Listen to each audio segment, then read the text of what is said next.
365 Days with Calvin for March 12. Qualified for service. He sent Moses his servant, and Aaron whom he had chosen. Psalm 105:26.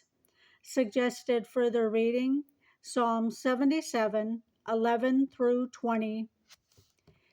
Here the prophet briefly refers to the deliverance of God's people.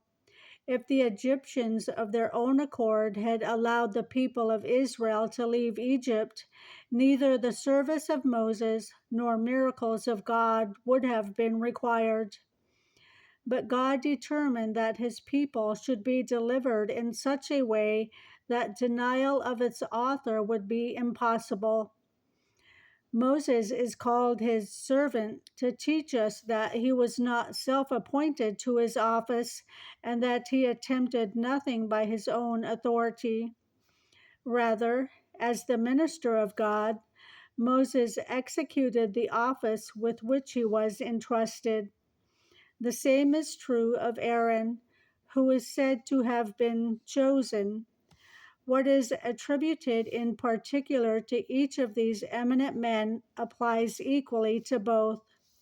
Therefore, Psalm 105:26 is basically saying, God sent Moses and Aaron, his servants, not because of their intrinsic fitness or because they spontaneously offered their service to God, but because God chose them.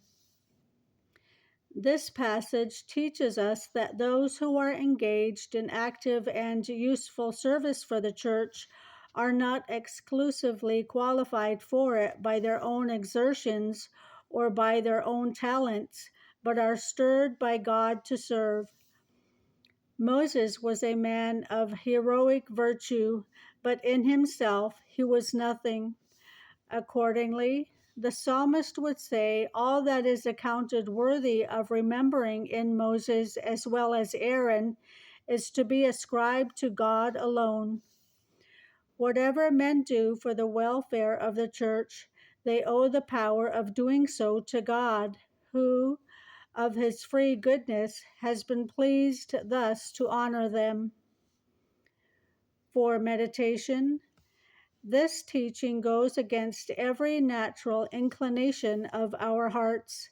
How easily we take pride in ourselves when God blesses our work, as if we were somehow ultimately responsible. The honor, Calvin says, belongs to God alone. How does this both humble us and fill us with gratitude? The reading for March 12.